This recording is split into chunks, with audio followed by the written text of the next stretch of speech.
você está chorando? Quem é que você está procurando? Ela pensou que era um jardineiro e por isso respondeu: se o Senhor o tirou daqui, diga onde o colocou e eu irei buscá-lo. Maria, disse Jesus. Ela virou e respondeu em hebraico, Rabone. Essa palavra quer dizer mestre. Jesus disse: não me segure, pois ainda não subi para o meu Pai. Vá se encontrar com os meus irmãos e diga a eles que eu vou subir para aquele que é o meu Pai e o Pai deles, e o meu Deus e o Deus deles. Então Maria Madalena foi e disse aos discípulos de Jesus: eu vi o Senhor, e contou o que Jesus lhe tinha dito. Muito bem, essa é a história da ressurreição de Jesus, não é como a Bíblia conta para a gente, uma parte pelo menos dessa história. Né? A Bíblia conta que a Maria ficou ali à entrada do sepulcro, chorando. Né? Eu acho interessante essa proposta do choro, né? O choro é sinônimo de dor, né? Mas acho que o choro está muito mais relacionado à prática de amenizar a dor do nosso sofrimento, não é? E aí, de repente, ela olhou para dentro do sepulcro e viu dois homens, é o que o texto diz. Esses homens estavam vestidos de branco, sentados.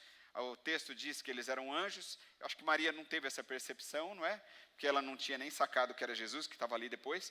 Mas então ela encontra com esses dois homens ali. Um está sentado aos pés e outro à cabeceira de onde Jesus tinha sido colocado. Certamente isso tem um significado. Não importa para a gente aqui agora, mas é evidente que tem. Os homens, que eram anjos, na verdade, eles perguntaram por que ela chorava, não é? Eles estavam conduzindo uma conversa. E aí ela diz: levaram embora o meu Senhor e eu não sei onde o puseram. Não é assim a história que a gente lê? E aí, nesse instante, é que Jesus se aproxima, é como João conta, porque João recebeu essa informação de Maria, para que ele pudesse escrever. E aí ele se aproxima por trás e faz a mesma pergunta: por que ela está chorando? Bom, e ela pensa que é um jardineiro que está ali, não é? Talvez você e eu pensaríamos a mesma coisa, não é? E aí ela diz: olha, se você foi quem tirou o meu Senhor daqui, você diz onde você o colocou e eu vou buscá-lo, não é? E aí acontece o momento mais belo do texto, que é quando Jesus chama Maria pelo seu nome. É interessante a gente pensar nisso, que no momento em que ele chama Maria pelo seu nome, a história muda. Maria conhece, Maria reconhece. Tudo o que Jesus precisou fazer foi dizer o nome dela, e ela reconheceu. Isso é muito importante no texto, e a gente vai pensar aqui sobre isso, não é? Em algum momento, Jesus, durante seu ministério terreno, ele disse que as ovelhas reconhecem a voz dele quando ele as chama pelo nome. Isso é muito interessante, não é? As ovelhas são o rebanho do Supremo Pastor, que é Jesus. O rebanho de Jesus é a igreja. Jesus que instituiu a igreja. A igreja não é uma invenção nossa. Não foi um cara muito inteligente entre nós que falou assim: sabe uma coisa, eu vou bolar um esquema de fazer um grupo que fica reunido, escolher um dia que está todo mundo sem trabalhar, ou pelo menos a maioria das pessoas, e aí a gente vai escolher um horário que meio que dá para adequar para todo mundo, e a gente vai reunir lá e cantar umas músicas legais e falar algumas palavras de incentivo para as pessoas. Não foi nenhum homem que inventou isso. Até porque a igreja é muito mais do que isso. A igreja foi Jesus que criou. Então, quando nós nos reunimos como igreja, e quando a gente traz isso para a nossa realidade, a gente está apenas cumprindo uma ordem, um ensinamento, um procedimento deixado por Jesus. Interessante a gente se reunir aos domingos, não é? Por que a maioria das igrejas se reúnem ao domingo?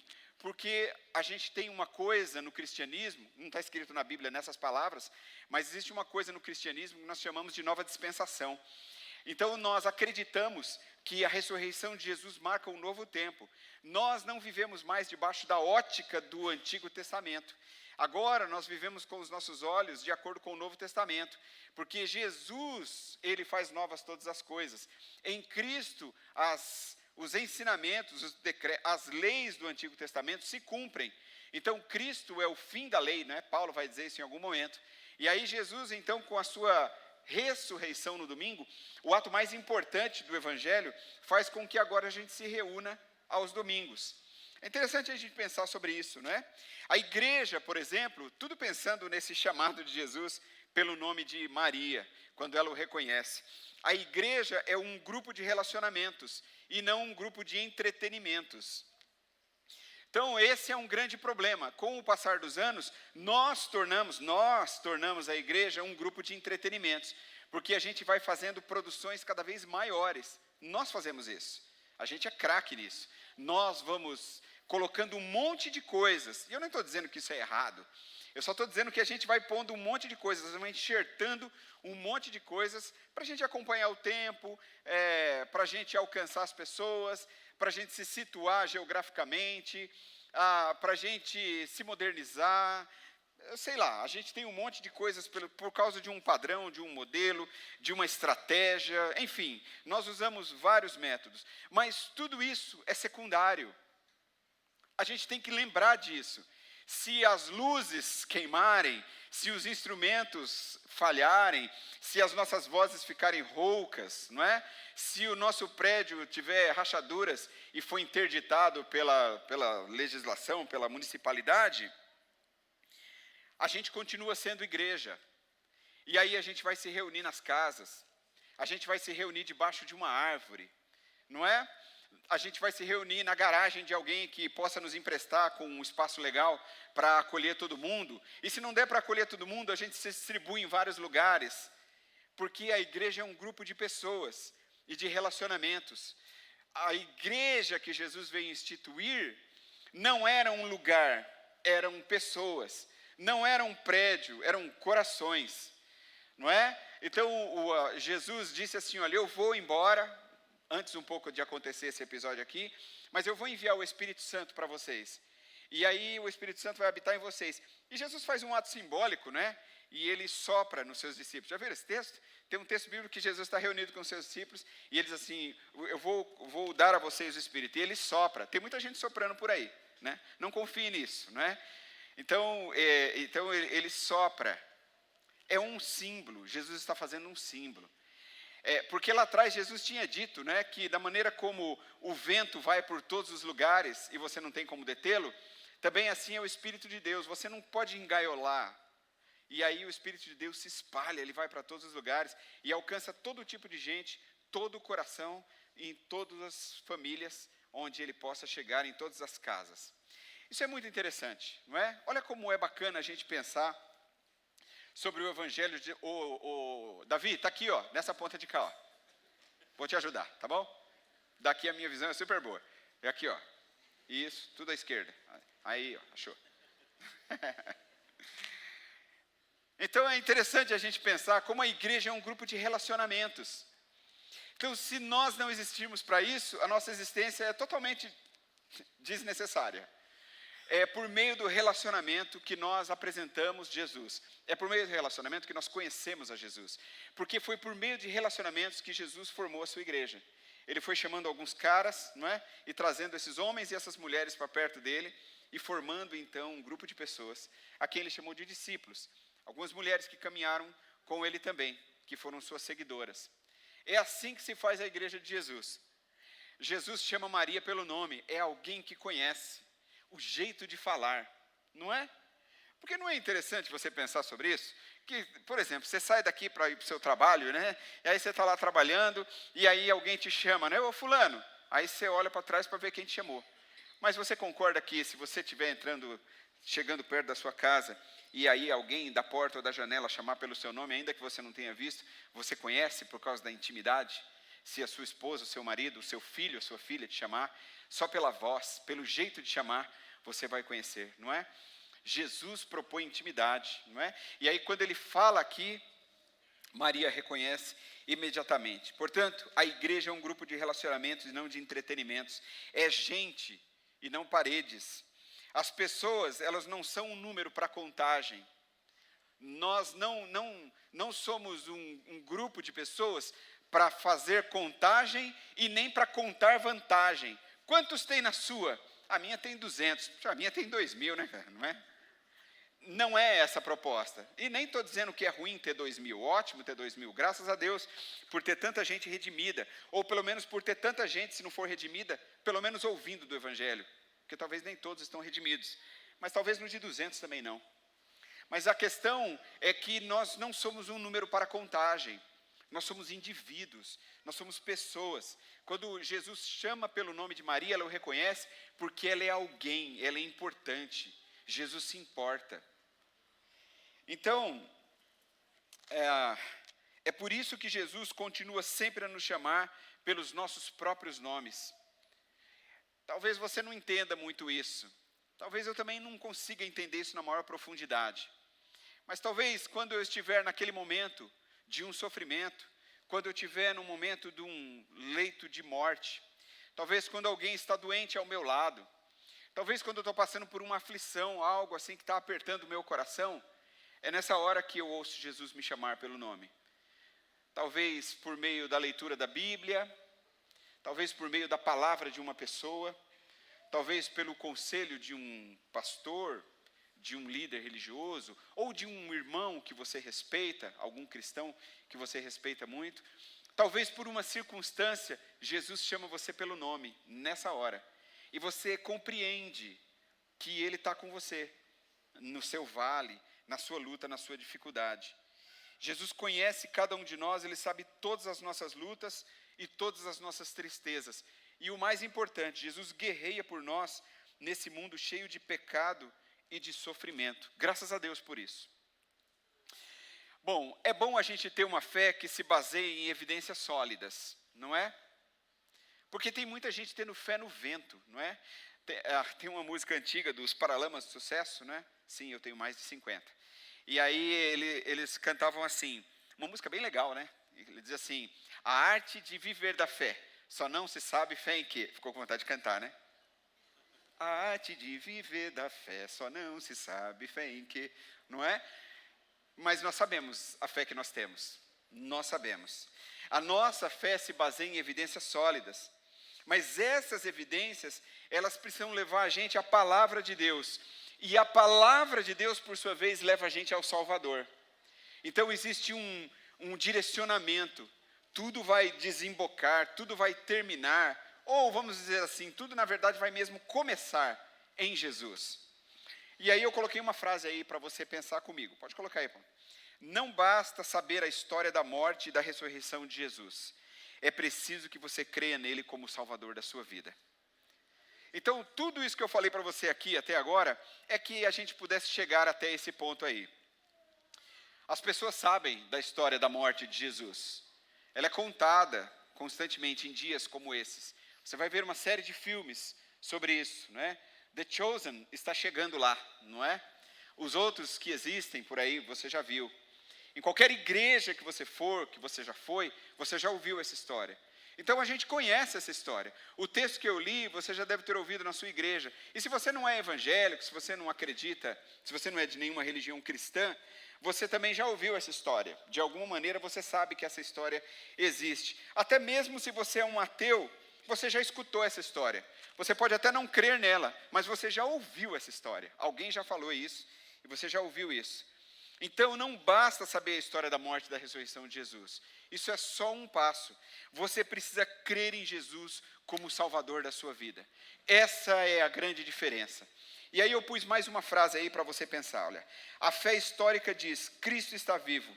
Mas a fé salvadora vai dizer, Cristo vive em mim. E aqui existe uma diferença gigantesca. Porque muita gente tem uma fé histórica, ou seja, elas acreditam na história de Jesus, isso é bom, mas isso não é o suficiente. Por isso, o desafio é que você viva muito mais do que apenas uma fé histórica sobre Jesus. Eu desafio você a viver uma fé salvadora a Jesus em Jesus e dedicar toda a sua vida a Jesus. É isso que Ele espera de você. Qual é a fé que você possui? Uma fé histórica ou uma fé salvadora? Então eu desafio você a, nessa Páscoa ainda, você experimentar a fé salvadora em Jesus Cristo. A ressurreição de Jesus é um tema de esperança para toda pessoa que aceitou a Jesus como o Salvador da sua vida. A ressurreição de Jesus só é um tema de esperança para quem entregou a vida para Jesus. Porque para quem não entregou, é um tema de dúvida, de incerteza. É a insegurança de não saber o que vai acontecer quando você fechar os olhos nesse mundo. Essa é a grande questão. O que vai acontecer? A gente não pensa muito nisso. Mas quem aqui tem certeza que vai viver mais 5, 10, 15, 20 anos? Nenhum de nós temos, não é? A gente quer, né? Querer a gente quer, não é? É o meu plano, é o seu plano, é o meu sonho, não é? A gente quer viver mais. mas a gente vai chegar mesmo lá. A morte nos surpreende, não é? Tanto a jovens como a velhos. Então, a ressurreição de Jesus é o tema de esperança para aquele que aceitou Jesus como Salvador da sua vida. Existe uma outra vida nos esperando. É a que Jesus propõe por meio da sua ressurreição. Muitos anos depois, ou alguns anos depois, lá em 1 Coríntios, no capítulo 15, Coríntios é uma carta escrita pelo apóstolo Paulo, ele escreveu 3, na verdade 2 estão na Bíblia que nós temos, uma carta que estaria ali no meio foi perdida, como eu já disse aqui, não se sabe quem perdeu, eu não perdi, tá bom, não fui eu, mas o fato é que existem essas 2, estão escritas lá, e nessa carta, na primeira, o apóstolo Paulo, que foi quem escreveu, ele aponta as provas da ressurreição de Jesus. É uma carta que ele escreve para os crentes dessa cidade, e então, por isso esse nome, né, da carta aos Coríntios, e aí ele escreve para essas pessoas, e ele fala nessa carta sobre as provas da ressurreição de Jesus Cristo. E ele diz lá, em Coríntios 15, que primeiro Jesus apareceu a Pedro e depois aos 12. Depois disso, apareceu a mais de 500 irmãos de uma só vez. E a maioria dessas pessoas ainda estavam vivas quando essa carta foi escrita, é o que Paulo disse. Depois apareceu a Tiago, e então a todos os apóstolos, e finalmente apareceu ao próprio Paulo como numa visão. Então são as provas da visão de Jesus. Talvez você dizer assim, uma pessoa diz que viu, 2 pessoas disseram que viram, 10 pessoas disseram que viram, mas 500 pessoas disseram que viram.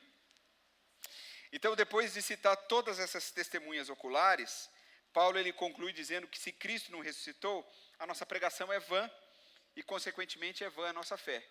Ora, não faria o menor sentido a gente estar aqui nessa manhã se Jesus não tivesse ressuscitado. Mas é mais do que isso. Se nós não crêssemos que Jesus tivesse ressuscitado. Porque se Jesus não tivesse ressuscitado, a nossa pregação ia ser uma total perda de tempo, porque a gente estaria baseado numa mentira. Ou assim, na melhor das hipóteses, a gente ia estar baseado na vida de mais um mártir da história da humanidade, que certamente seria esquecido com o passar do tempo, como muitos também foram esquecidos. Então você pode ver os túmulos de muitas pessoas que foram importantes na história, mas você não pode ver o túmulo, o sepulcro de Jesus, porque ele não está mais lá. As pessoas ouvem a gente porque, na grande maioria, elas acreditam na história da ressurreição de Jesus. A verdade é que essa história faz bem a todas as pessoas, não é? Se a ressurreição de Jesus não fosse verdade, a morte de Jesus não teria sentido também. A gente chama a morte de Jesus de substitutiva, porque era eu quem deveria morrer ali. Mas Jesus dá a sua vida em favor das pessoas. E aí, se ele não tivesse feito isso, toda a esperança da salvação não ia existir e, consequentemente, todo o plano de Deus em favor dos homens estaria fadado ao fracasso. Então, essas coisas, morte e ressurreição em Cristo, estão interligadas, totalmente interligadas. Então, a ressurreição de Jesus é o tema da nossa viva esperança. E nesse sentido, Paulo diz muito claramente, eu coloquei um versículo ali, olha, 1 Coríntios 15, 19, se a nossa esperança em Cristo só vale para essa vida, nós somos as pessoas mais infelizes desse mundo. Então, você não precisava acreditar em Jesus. Escolhe um outro para você acreditar, escolhe um outro mártir da história e bota toda a sua fé nele, porque seria a mesma coisa. Mas a ressurreição de Jesus é o grande diferencial. E aí eu coloquei uma frase para você. Finalmente, e acima de tudo, a ressurreição é o reflexo da misericórdia de Deus pela humanidade. É assim que funciona. Com a ressurreição de Jesus, o projeto de Deus para a nossa salvação está completamente concluído. Você agora só precisa crer. Você só precisa acreditar. Bom, você pode não acreditar também, se você quiser. Mas você pode acreditar, se você quiser. Então é pela ressurreição de Jesus que nós temos direito, por exemplo, agora, a um novo nascimento. Isso é simbólico, evidentemente, não é? A gente não vai entrar na barriga da nossa mãe novamente, mas a gente pode nascer de novo. É um estanque. Você pode começar uma nova vida. Você pode colocar um fim à sua trajetória, à vida que você viveu até hoje, e dizer sim para Deus, e começar a viver uma nova história a partir de agora. Um nascimento espiritual, portanto. A gente morre para esse mundo e a gente ressuscita para uma nova vida baseada na vida do Cristo ressurreto. Assim como a morte e a ressurreição de Jesus foi importante para a nossa salvação, agora ela também reflete como um símbolo para a nossa morte para esse mundo e para a nossa nova vida. Então, o novo nascimento é decorrente da ressurreição de Jesus. Então, só é possível a gente nascer de novo porque foi possível a Jesus ressuscitar. Senão não teria o menor sentido. Na verdade, gente, é o mesmo poder que atua em ambos. O poder que ressuscita Jesus é o poder que dá a nova vida para mim e para você agora. Então, a morte de Jesus é a nossa redenção. O sangue de Jesus nos liberta, perdoa os nossos pecados. Mas a sua ressurreição agora nos dá o poder de viver uma nova vida com Ele. Ou seja, a vida que eu tinha antes de Cristo ficou para trás. Os meus pecados não podem mais ser acusados, porque Cristo me redimiu. E agora, daqui para frente, eu vivo uma nova vida com Jesus. A Páscoa deve ser para nós, portanto, motivo de orgulho, alegria e de uma esperança viva. Eu quero terminar as minhas palavras aqui com um texto cheio de glória, cheio de poder, escrito pelo apóstolo Pedro. Então, dentro dessa visão, dentro desse sentimento, Paulo vai nos dar palavras que nos mostram o caminho para o qual Deus também tem nos chamado. E diz assim o texto: louvemos ao Deus e Pai do nosso Senhor Jesus Cristo. Por causa da sua grande misericórdia, Ele nos deu uma nova vida pela ressurreição de Jesus Cristo. Por isso o nosso coração está cheio de uma esperança viva. Assim, esperamos possuir as ricas bênçãos que Deus guarda para o seu povo. Ele as guarda no céu, onde elas não perdem o valor e não podem se estragar, nem ser destruídas. Essas bênçãos são para vocês que, por meio da fé, são guardados pelo poder de Deus, para a salvação que está pronta para ser revelada no fim dos tempos. Amém? A minha palavra para você nessa manhã é uma palavra de desafio ao seu coração, portanto. Que tal se nessa Páscoa, você e eu nos preocuparmos muito menos com os ovos de chocolate e nos lembrarmos muito mais do poder de Cristo e da sua ressurreição? Que tal se nessa Páscoa, assim como fazemos na nossa escola, nós ensinássemos aos nossos filhos que o maior valor dessa vida não estão nas mercadorias, não está no comércio que é exercido nesses dias, e que nós, como cristãos aqui na nossa igreja, não temos nenhum problema com isso, mas que existe um valor supremo, que é a ressurreição e a vida dada por Jesus Cristo, para que a gente possa viver isso plenamente. Nós faremos muito bem para a nossa família, para a nossa casa, se Jesus Cristo for o centro da nossa vontade. No próximo final de semana, você vai celebrar a Páscoa com a sua família. Aqui na nossa igreja, nos domingos da Páscoa, nós temos o costume de não termos o culto da manhã naquele domingo, no caso, domingo que vem, para que você se reúna com a sua família e você possa celebrar em família esse momento especial. Mas o grande apelo ao coração, ao seu coração, é de que você coloque a sua vida no altar de Deus, de que você derrame o seu coração diante do Senhor naquele dia. E que muito mais do que o almoço que você vai comer, muito mais do que a reunião de família simplesmente por causa de aproveitar o feriado, seja um tempo de celebrar a ressurreição do Senhor, que é a viva esperança que nós temos, que nos conduz à eternidade, que abre as portas para uma vida plena, abundante e eterna com Jesus Cristo. Se você quiser viver essa vida, você precisa se render ao Salvador. Muito mais do que conhecer a história da ressurreição, é viver a história da ressurreição dentro de você. Amém? Que Deus abençoe a sua vida, que Deus abençoe a sua casa, a sua família, que você tenha uma Páscoa feliz e que Jesus Cristo seja o centro da sua vida. Vamos orar? Obrigado, Senhor, por essa manhã, obrigado por esse tempo que nós temos aqui para celebrar o Teu nome. Nós te agradecemos, Senhor, e pedimos a sua bênção. Nós temos aqui muitas pessoas, muitas famílias reunidas para refletir sobre a Páscoa, sobre esse momento tão especial. Mas, Deus, que isso não seja apenas mais um feriado para a gente. Deus, que isso não seja mais uma oportunidade para o comércio, para nós. Que isso não seja, Senhor, apenas mais uma festa para ovos de chocolate, mas que seja um momento da expressão da vida plena que está em Jesus Cristo. Aquela que só Jesus pode dar, aquela que ultrapassa morte e vida, e que vai até a eternidade, e que alcança o nosso coração, quando assim nos rendemos ao Senhor.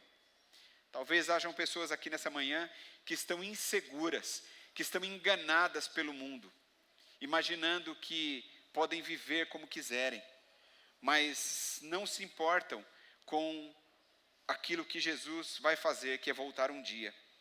Então, Senhor, que essas pessoas possam provar dessa ressurreição com Jesus, e que para isso acontecer, elas possam abrir os seus corações e dizer para que Jesus habite neles, que elas não sejam apenas conhecedoras de uma linda história, mas que essa história faça diferença nos seus corações.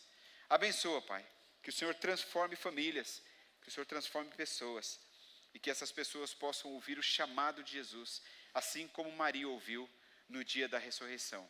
Que toda a glória e todo louvor possam ser dados ao nome de Jesus, o Senhor da nossa vida, o Deus ressurreto, em nome de Jesus.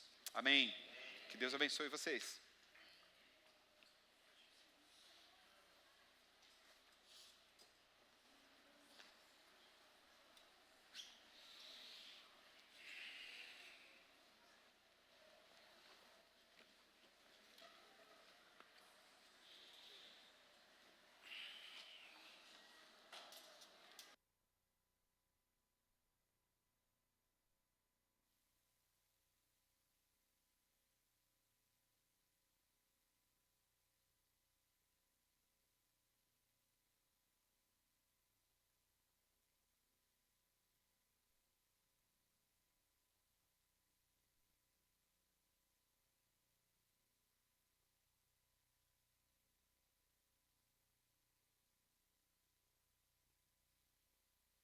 Aqui deve ser só eu, né?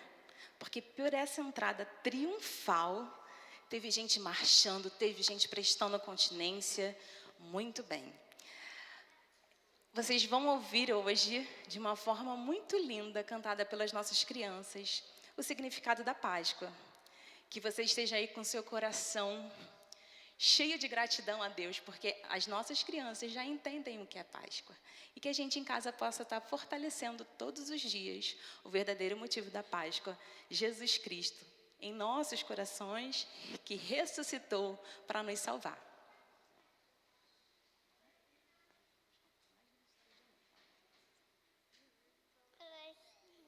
Hoje nós vamos cantar a mais bela história de amor.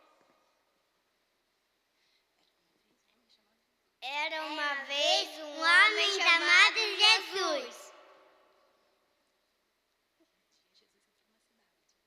Jesus entrou numa cidade e todos ficaram felizes. Você consegue imaginar? Ih, será que eles imaginam? Vamos falar de novo para ver se eles conseguem? Você consegue imaginar? Muito bem.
cantava Hosana ao Rei, com cantos e palmas, com ramos e almas, glorificavam o Rei Jesus. Hosana ao Rei, Hosana, Hosana ao Rei Jesus que vem pra nos salvar. Hosana ao Rei, Hosana, Hosana ao Rei Jesus que vem pra nos salvar.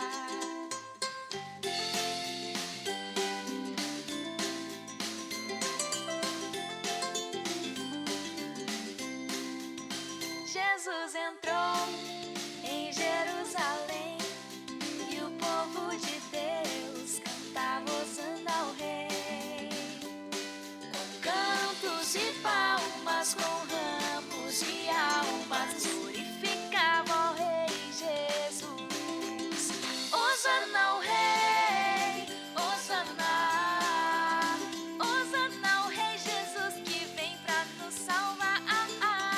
Hosana ao Rei, Hosana, Hosana ao Rei Jesus que vem pra nos salvar.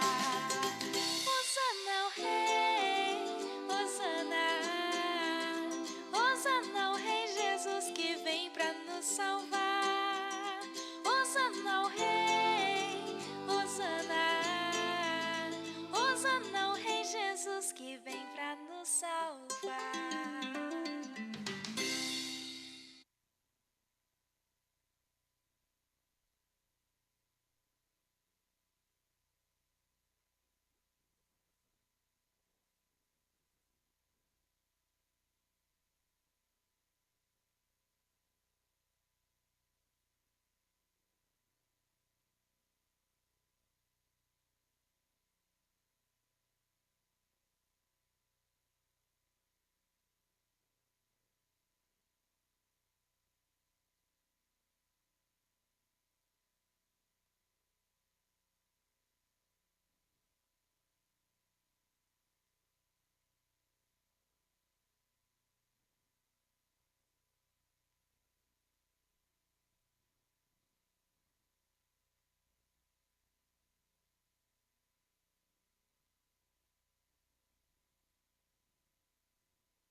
Jesus ama tanto, tanto, te envia Jesus, um amor muito gigantesco.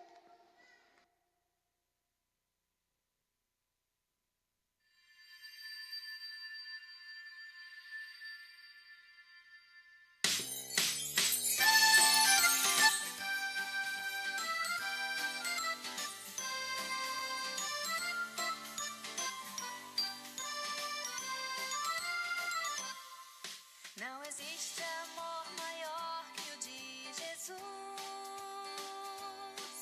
que por todos seus amigos ele se deu, e com braços bem abertos lá na cruz, recebeu todo o pecado que era meu. Maior que a montanha, maior que o mundo inteiro, o amor do meu Jesus, que me amou primeiro.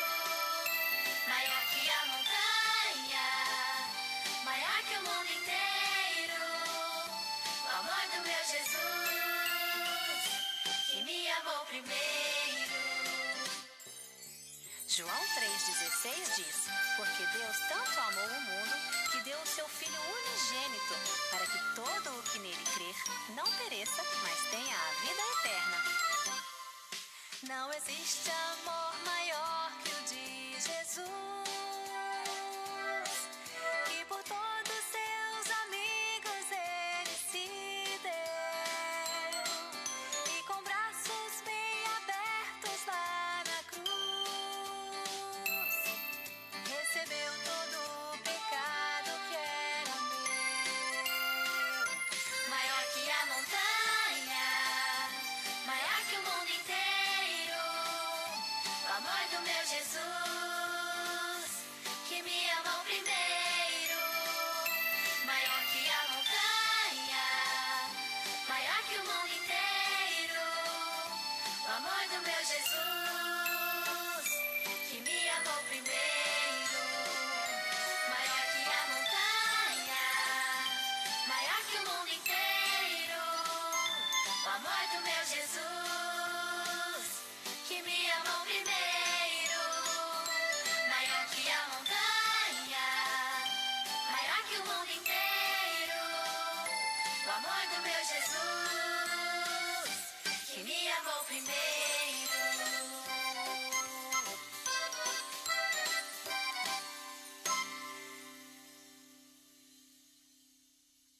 Oi, amiguinho.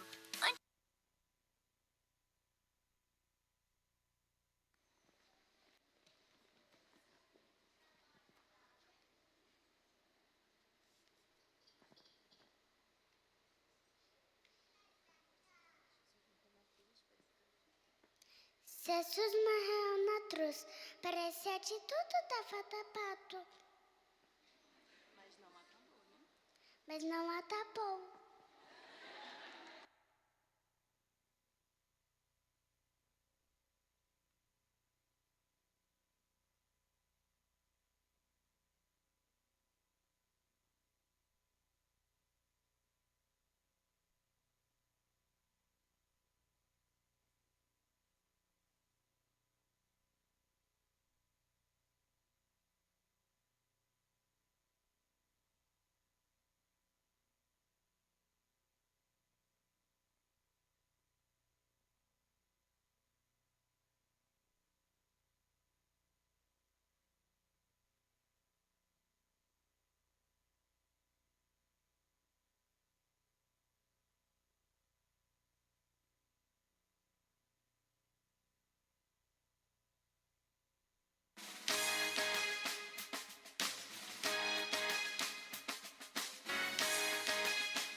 Jesus está vivo, Ele é nossa Páscoa. Vocês ouviram? Então, muita atenção. Jesus está vivo, Ele é nossa Páscoa. Muito bem. Muito obrigada. Desce aqui.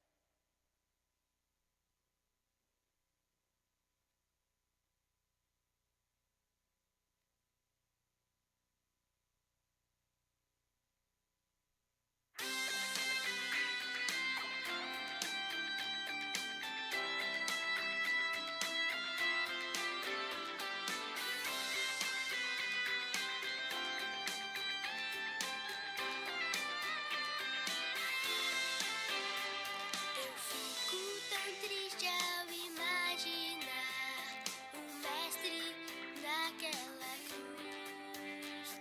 Imagem cruel, eu nem quero olhar. Mataram o Rei Jesus, mas esse não é o final. Na história que o mundo assistiu, brilhando a luz celestial, enfim meu Jesus ressurgiu. É Páscoa, o Cordeiro de Deus venceu na cruz. É Páscoa, com um gesto de amor salvou Jesus. Todo aquele que crer em seu nome e confiar, pois nunca mais morrerá, mas viverá.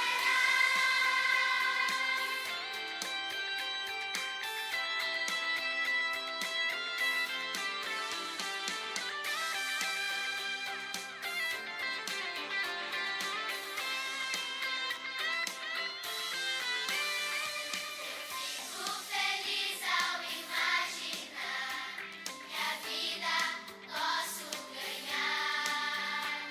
Se eu escolher nele confiar e seu presente aceitar, é Páscoa, vamos festejar.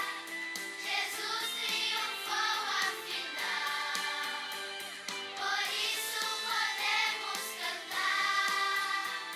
O bem já venceu todo o mal. É Páscoa, o Cordeiro de Deus venceu na cruz. É Páscoa, com um gesto de amor salvou Jesus. Todo aquele que crer em seu nome e confiar, pois nunca mais morrerá, mas viverá. É Páscoa, o Cordeiro de Deus venceu na cruz. É Páscoa, com um gesto de amor salvou Jesus. Todo aquele que crer em seu nome e confiar, pois nunca mais morrerá, mas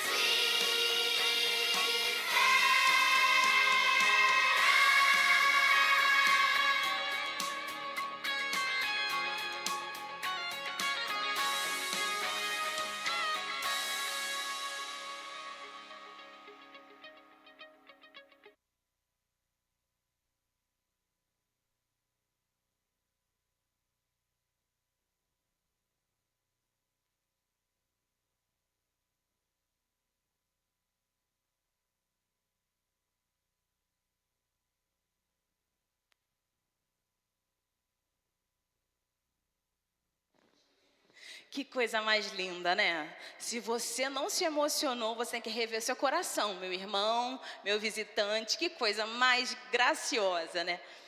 Esse é o nosso desejo, que você saia daqui hoje relembrando que Jesus Cristo morreu na cruz, mas ao terceiro dia Ele ressuscitou, para que nós tivéssemos vida e vida em abundância. Se talvez hoje você não conhece esse amor, eu te convido a colocar o seu coração diante do Senhor, apresentando a Ele, dizendo: Senhor, obrigado, porque o Senhor morreu por mim naquela cruz. E eu gostaria de convidar você a orar. Vamos orar e assim nós vamos encerrar essa manhã tão linda de amor, de demonstração de amor e de conhecimento do que é Páscoa. Senhor Jesus, obrigada, Senhor, por essa manhã. Obrigada porque nós temos o privilégio de te adorar. E através das vozes dos pequeninos, Senhor, nós podemos entender o que é a Páscoa. Obrigada pelo teu amor incondicional. Obrigada por nos resgatar, nos salvar. Obrigada, Senhor, porque o Senhor tem escolhido cada um de nós e nós queremos entregar as nossas vidas ao Senhor. Obrigada por cada família que está aqui, que nós saiamos daqui celebrando a tua ressurreição, celebrando a salvação que nós temos em ti, Jesus. Obrigada por tudo. Em nome de Jesus é que nós choramos. Amém. Obrigada por estar conosco. Saia daqui celebrando a Jesus nessa manhã.